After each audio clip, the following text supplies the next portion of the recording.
Welcome to Luca is a Billionaire, where the only thing I invest in is your answers. In this video, I will explain how to change your Hyundai Veloster's oil. First, gather your essential tools. You will need a wrench for the drain plug, an oil filter wrench, and a suitable drain pan. Also, have your new engine oil, a fresh oil filter, and a funnel on hand.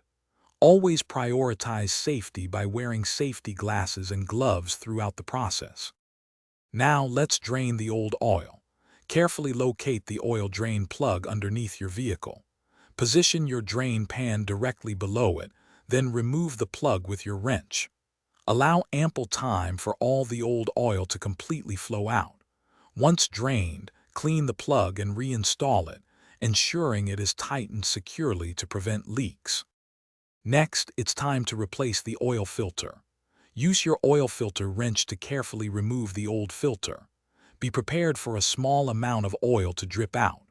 Before installing the new filter, apply a thin film of fresh engine oil to its rubber gasket. Then, screw the new filter on by hand until snug, and give it about a 3/4 turn more. Finally, add the new oil. Using your funnel, pour the recommended amount of new engine oil into the fill port. For many Veloster models, this is typically around 4 to 5 quarts.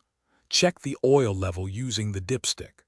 Start the engine for about 30 seconds, then turn it off and recheck the dipstick, adding more oil if needed. Thanks for watching and please subscribe. It's the best investment you'll ever make.